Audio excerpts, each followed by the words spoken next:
Okay, let's get started. I'm Ken Bald, for those of you who may not know me, but I think everybody here knows me, except a few new people. I've been around 8 years, something like that. Too long. No, that's good. Anyway, it's really been an enjoyable and a quick 8 years. I'm going to do some demoing back there, but first I'm going to talk a little bit about what this is all about. Uh, in 22, I went to a demonstration by John Beaver.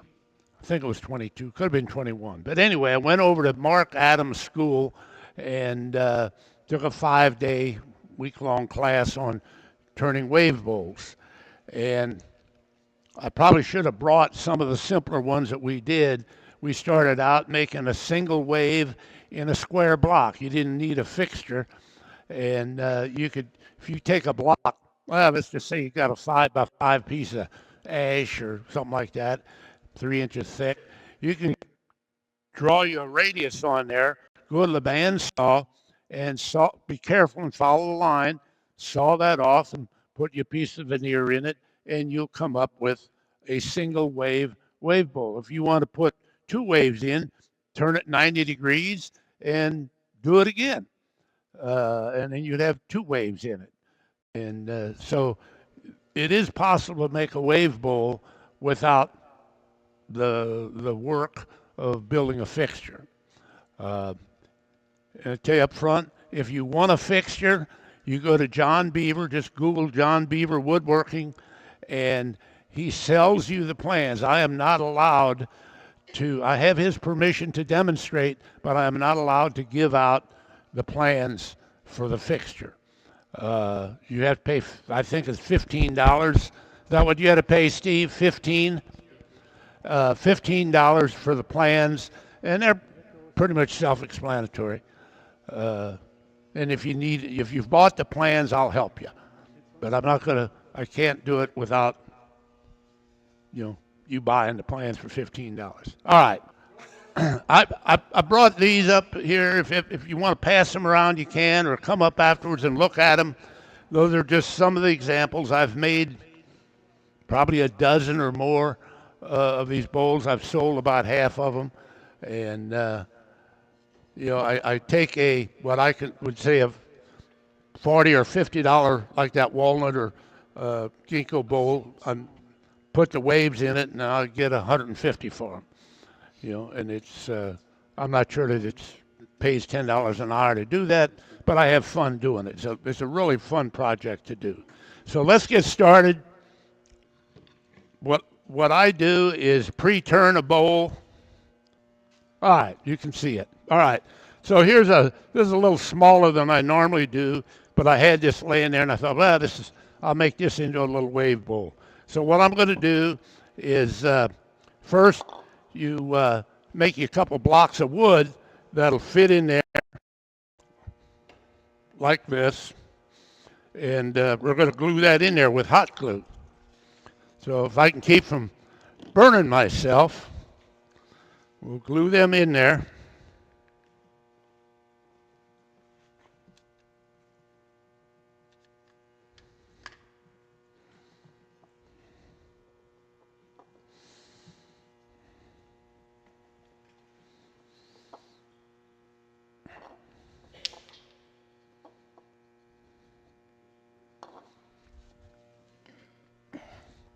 That's a little hot. I like to get them down flush, but that'll be all right. I'll sand that off when I really get ready to turn it. But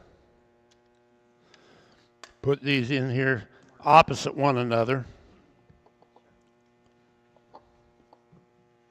Well, I've got that backwards.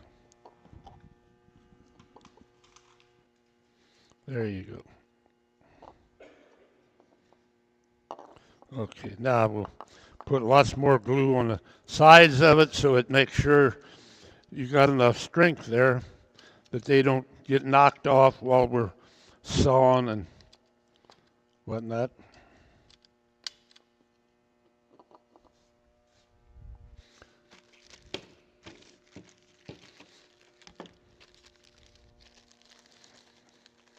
Um,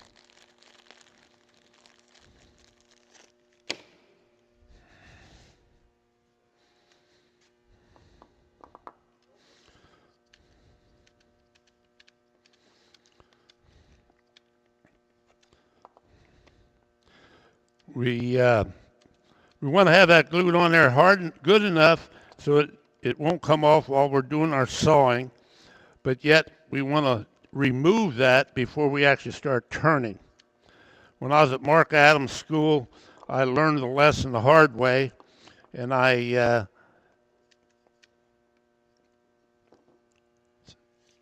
John said, "Oh, you just put it in the lathe and start turning on it." And I thought, "Oh, that'll just turn off." And instead of turning these off, I broke the tang off. So now I had to figure out how to start over on that. But so now when that's dry, warm, don't take long for that to cool. We'd put it in the chuck. You don't have to, but I find it easier to stay straight. You've got that in the chuck, and then I take a drill and I set my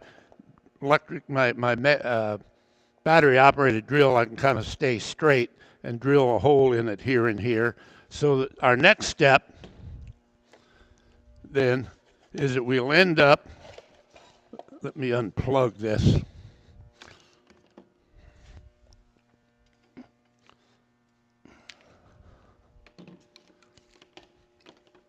All right, so now we've got that all glued up, drilled holes so dowel pins can go in it so we can line it back up. And so now we've got to saw it off. So what we're going to do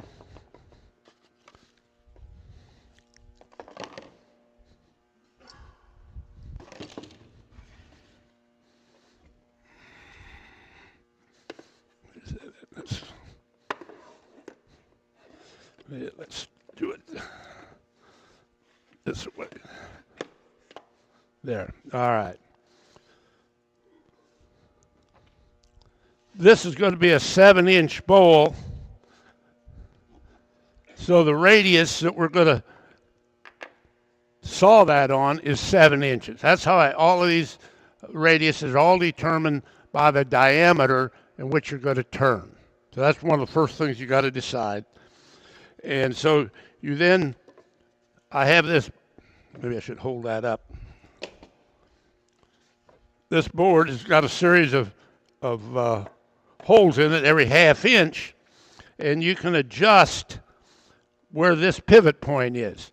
So to get a 7-inch radius, I know that the edge of this bowl, it comes, because of this cleat that's in here, goes into my saw. It's made just for my 14BX bandsaw.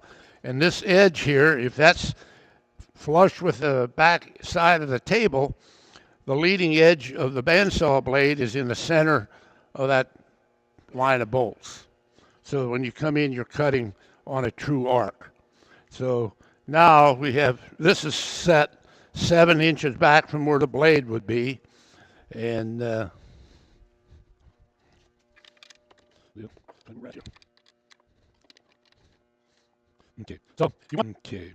so you want to decide by looking at the grain where you want that radius to be. This one here. I like to look at the way the grain is running and put my high point of my first radius kind of right where the pith would have been if you visualize where it would be looking at the grain. So you're cutting, and that's the way I got that approximately on there now. And then you would just visualize having that bandsaw blade here. You guys all visualize the bandsaw out here? We're gonna set this, slide this up until we've got it to the depth that we want this to be. I got a scale over here. What you might do is come up here and slide it up to where you touch the blade and out and get yourself a reading. So then when you come over and say, okay, I want 3/8 of an inch below the edge, slide it up 3/8 of an inch, lock it down. And this is clamped. I put a clamp on these two corners onto my bandsaw table so it won't go anywhere. And so we very carefully swing that radius and saw that off. Do not stop. I'm sure you saw it on a piece of wood and you stop, the blade will sit there and wobble and cut you a little kerf. You'll see that on that bowl if you let it stop while you're making that cut. Yes? You don't have to have those two wood blocks dead horizontal? No, you put them anywhere you want. Sometimes where I just glued this one, when I put this in the chuck, it's going to be up and down. So it's going to be three of them because of the way the grain is laid out here on this piece of wood. But I don't always do that. I just put them opposite of one another, and then I usually will take a Sharpie and put a black mark here, and there'll be a black mark on the inside here, so I don't come along now and try to put it on the wrong way. On this case, it would go on, but the dowels probably wouldn't line up because I just freehanded those in there. Yes, Steve. What size blade and how many teeth? I've used. John always uses a 1/4 inch, 12, 14, something like that. So you get a smooth cut. You don't want a rough and jagged cut. You want to, when you start cutting, you want to just keep it steady till you get. And what I have found is when I hit these blocks of wood, sometimes the blade notices it's cutting more, and I've gotten some vibration from that. If you look at these and feel this, it's got some vibration marks on it from where when it cut through this particular piece of wood. I get lazy sometimes. I don't like changing bandsaw blades, and I think when I saw this one, and I don't know about that one, I used a 3/8 3-tooth. I shouldn't have used a 3-tooth, but that Laguna saw runs pretty fast, and I thought, I can get by with that 3-tooth, and it did, but it's not as smooth as it really ought to be. Yes. Yeah. Do you look for bandsaw blades with the most teeth per inch for this? No, not necessarily. Like I say, this was cut with 3, but I would recommend anywhere from 10, 12, 14, somewhere in that neighborhood. And 1/4, 3/8. 3/8, you're not cutting, 3/8 would work real well because you're not cutting a sharp radius. These blocks that I just glued in here this afternoon before I came, I cut those with a 1/2 inch blade that was in the saw. I ain't changing blade to cut them 2 little blocks, so you just keep working at it and you can do it. But here, and the other thing is, whatever you take out is what you need to put into it. And I know some of you have done the Celtic knot, right? You've done the Celtic knot. When you do a Celtic knot, whatever your kerf is, your saw blade, that's what kind of thickness, approximately what thickness that wood should be. If you, normally on that, you'll cut that with a table saw maybe. And so if you're doing that, you got to put in the 1/8 or what would it be, maybe a 7/32. No, I'm going backwards. 5/32. What would be no, not 5. I'm going the wrong direction here. Anyway, an 1/8 is 4/30. So there's a 3/32 table saw blade out there, so you can get a narrower kerf, but blades don't hold up as good. But whatever you cut out is what you need to put in, and that's why this right here is a full 16th of an inch. You know, it's hard to find 16th of an inch veneer. I have used 40 thousandths veneer. Like when I do a Celtic knot, last year before last, I made Celtic knot Christmas ornaments. And I sawed all of those on the bandsaw. And the bandsaw kerf is about 45, 50 thousandths. And I got away with gluing 2 pieces of 20 thousandths thick walnut veneer in that slot. But and then you look at if you look at these, they all, well, the one don't look at that ginkgo real close. You'll see some air in it. But you have to take out what you are going to put in. I did.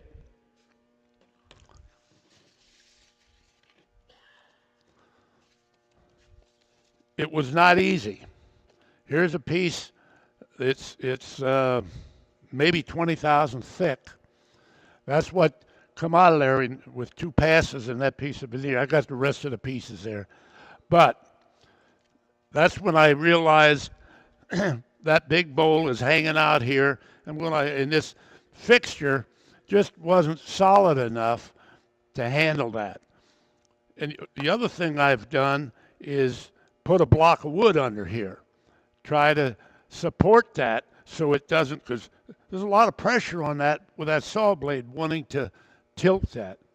I'm sure if you took the shop teacher told you never cut anything round in a bandsaw.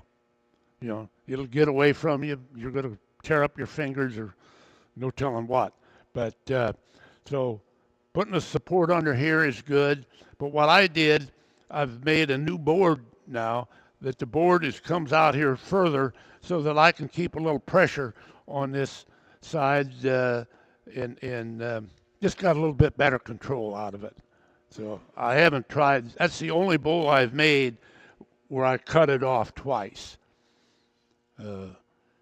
I made that veneer out of a piece of 1x12 walnut that I had and planed it as thin as I could get.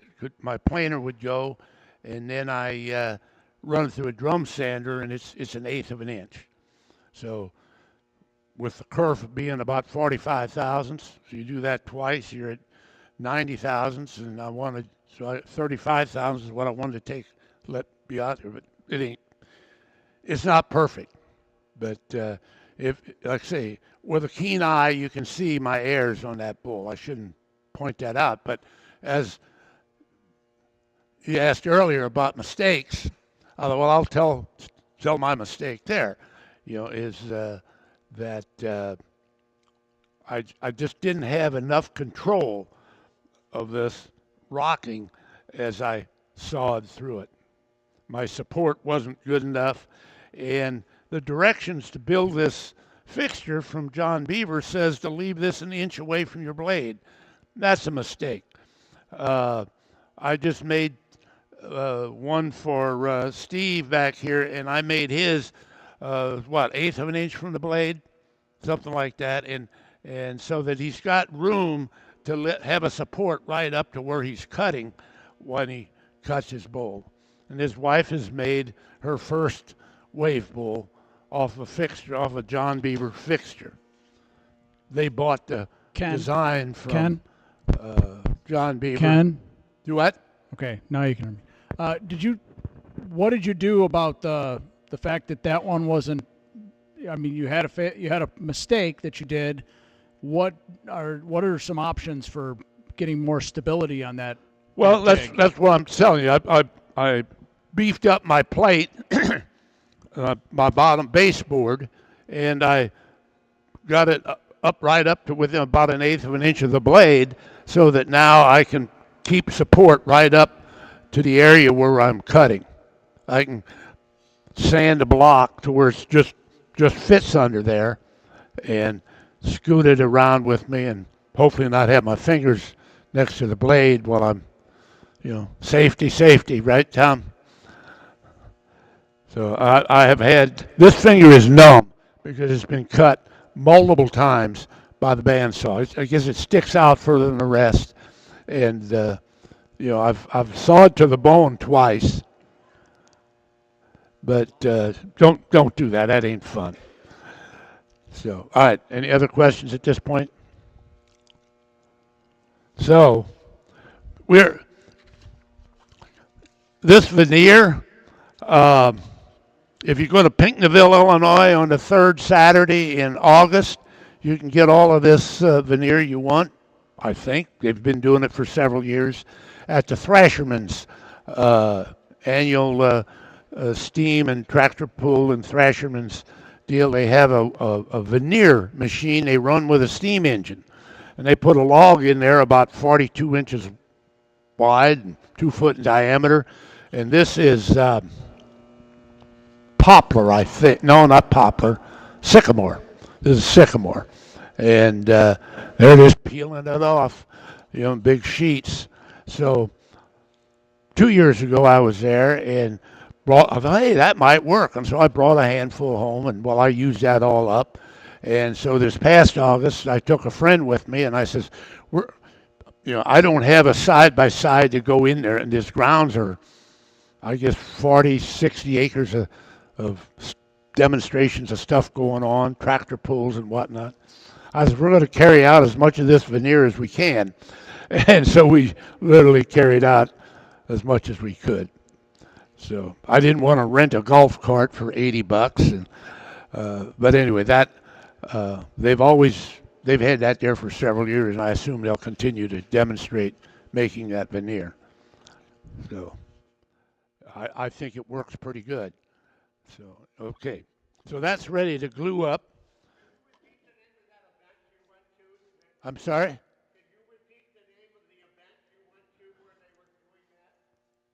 It's the Southern Illinois Thrashermen's Association in the third weekend in August in Pinckneyville, Illinois. So we then take this.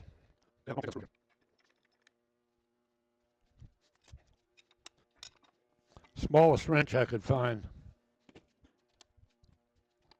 Okay. I never take it out of the chuck so that you don't have to worry about. This is a Vic Mark chuck, and it will repeat pretty good, but still, I don't want to.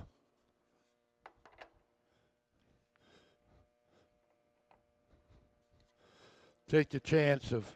So now we're using the tailstock and the lathe as a clamping device.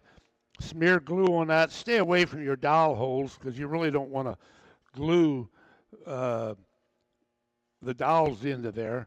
Put glue on here, glue around there, get it all glued.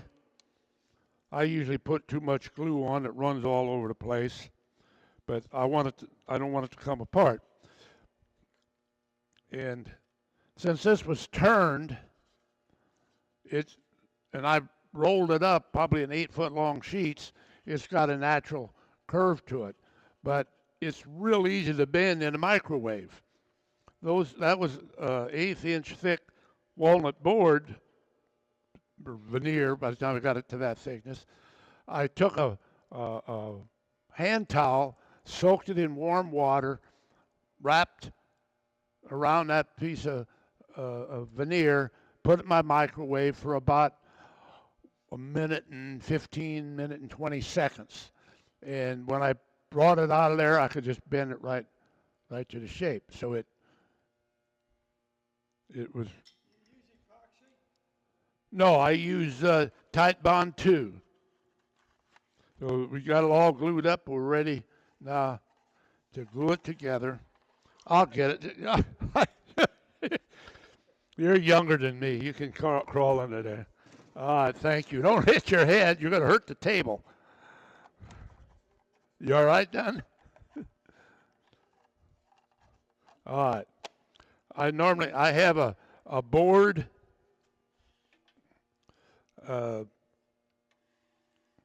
I have some different diameters of boards with some holes to clear these dowels, and I put my pressure on there. Sometimes I'll put an extra board on it so I get plenty of pressure, but that's basically with a flat board. You want to put pressure on that whole thing, so so that leave it set for 45 minutes to an hour, and you can take it apart. And most of those I'll glue maybe 3. If I want to have more like that one has 9, that took me 2 days to glue that up. But uh, 45 minutes on Tight Bond 2. I find Tight Bond 2 to just works good for everything. Unless if I was making a cutting board, I'd use Tight Bond 3, just because some women will, or maybe the husbands, I should say, stick the cutting board in the dishwasher, and Tight Bond 3 will actually hold up in the dishwasher if you don't do it too often. But I don't recommend that. Yes. What?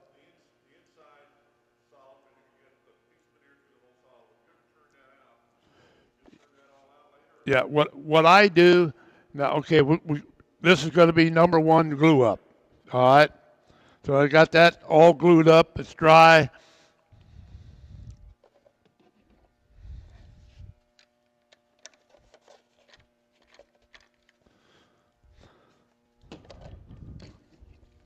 Now here I did it a little bit different. I didn't glue the blocks in. Here's our 3rd glue up. Each time I glue that up, I take my skew and I start on the edge, put a face shield on because these are going to go flying. But I'll take my skew and the corner of the skew and peel that off so that you got a better idea where your next cut's going to be. And then I do the same thing in here. On this one, let me turn that. Here, I used a block of wood I got from Tom Zeller. It's a piece of your wood here. And so it was big enough, I just cut this out to get rid of some of the wood and left it where I could put my dowel holes right in there. If you're starting from a dry piece of wood, why not do it this way? Why go through the process of gluing blocks in? And then, you can, now here, again, I'll cut that out and go to my next turn. Okay? Yes, Don? When you're starting the cut, when you're starting your pivot, of course there's a lot of wood holding the bowl together. Yes. When you get over to the end, do you put something in the already cut through hole to stabilize it? No, I just wrap my hand around her and hang on to that end so it don't go flying. You don't want it to drop on the floor and maybe break. So just the rule, I'm sure most of you may know, but maybe not know him by name, Mr. Snodgrass. You guys know a guy by the name of Snod? I think am I saying that right, Charlie? Snodgrass? He's the bandsaw wizard. He used to come to Collinsville and saw out little reindeer. Well, over the years, he and I have become friends, and he's taught me how to make reindeer, but as long as I don't sell them, he'll let me make reindeer. And so anyway, his rule was never get your fingers any closer than 3 inches of the blade. Now, that's a really good rule. When Tom wants to talk about safety, you really don't even want to get them 3 inches to the blade. Use push blocks. Use whatever you can. Grab it from the back side if you can and pull it through. If you're ripping something through, have a push block there. Don't say, oh, I can grab this corner here and, like making that veneer. You want to get that on through. Use a push block. It don't, everybody's got scrap wood laying around. So there's a lot. I have the saw stop table saw, and I have tripped it, but not because my fingers got close to the blade. I tripped it because I was cutting a piece of plastic that I thought was plastic, So maybe I should restate that. I was cutting a piece of signboard that I thought was plastic, but it had aluminum in it, had aluminum foil in it. And no sooner than I had an 8 foot long piece I'm going to rip on my table saw, and I didn't get a quarter of an inch in there, and bang, cost me a new aluminum block, a new blade, and clean out my pants. But so they tell me they're working on a bandsaw that will stop. But like I say, I've had more accidents. I've been working with a table saw since my dad had run me off of it at home. My dad ran a cabinet shop at home. I mean, I've been around flat woodworking all my life. And, I'd go out there, he'd be milking cows, and I'd sneak out in the shop and saw something. And I'd clean up, and he could always tell I'd been messing with his saw. I don't know how. I'd look at it. If I had a cell phone back then, I could have taken a picture of it and made sure I had it. But anyway, you got to respect those saws, any power tool. So, all right. Now, we got our third glue up. We're ready to turn it. And you go ahead and we don't have to get into detail of how to turn a bowl. No, one at a time. Never take it out of the chuck. Saw it off, bring it back to the lathe, tailstock, clamp it up, glue it up. Now, I had dowel pins. This wasn't hollowed then. It had about a 2.5 inch hole maybe in it. I had drilled down in it, but I had with a long 1/4 inch drill, I drilled through dowel pins in there, and I did them one at a time. And so that's probably got a day and a half of glue time, cutting and gluing to glue that up. This I did as a challenge from John Beaver. John made a bowl with 7 rings in it, sent me a picture of it. It went to the Smithsonian.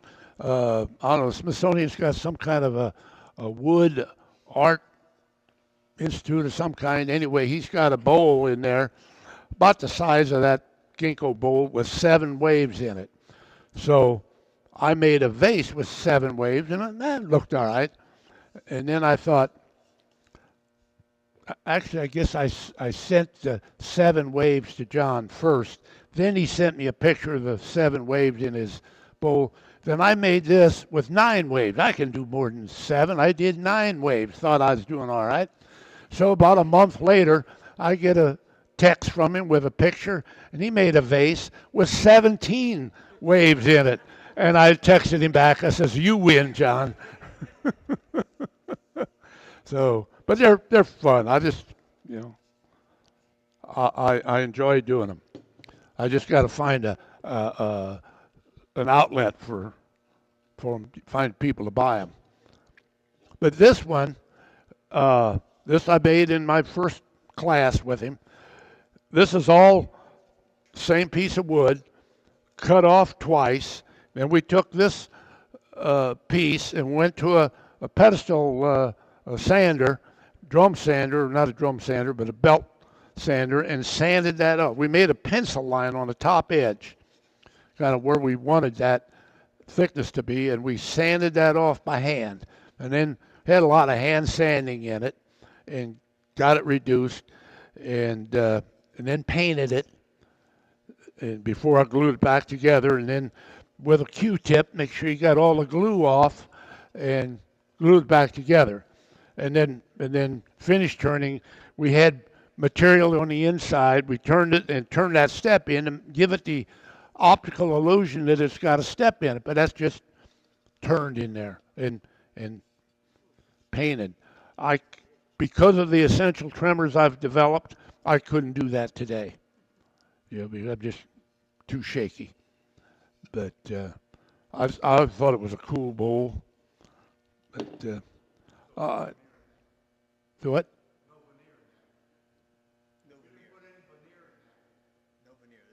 No veneer. No, that's all the same piece of wood. Just saw it off, sanded that area down, painted it, and then glued it together. And then, after that was dried, turned the inside and painted the inside a couple of coats of this Uh, that's kind of an expensive art paint made by something gold. I forget what's it has gold in its name, paint, but it doesn't have gold in it. All right, so oh yeah, we're going to talk about this a little bit more. I'll pass this around. I'm not going to point them out to you, but there are some spots in there where if you had a flashlight on the inside, you can see through it because the bandsaw waved a little bit. But I figure sitting at an art fair and some lady said, "Ooh, that's cool." I'm not going to show her what's wrong with it. David Ellsworth went David Ellsworth for a week, 2020, I guess it was, and I had a nice bowl, and I started showing him what I thought was wrong with it, and he scolded me for showing him what was wrong with it. He says, "Don't ever point out your mistakes." I was trying to help other people improve by my mistakes, but we'll pass it around. Anybody want to look at any of the others, or you want to just wait and look at them later? So, don't take a flashlight to it. You can if you want. I don't care. How much did your finish on that change the ginkgo color? It got more of that yellow golden color to it. It was almost white. The light colored was almost white, and that's got about 7 coats of polyurethane. I've kind of settled on just wipe on poly. Seems to be a good, some of you guys mix up this special blend, and I don't know, when it's all said and done, just go to Menards. Menards is the place to buy your finishes. They always have fresh finishes, and it's the cheapest place in town to buy Watco oil, or that's dye. Some, but not, no. Yeah, they have some common colors. Any other questions? I certainly enjoyed showing you my favorite thing to turn.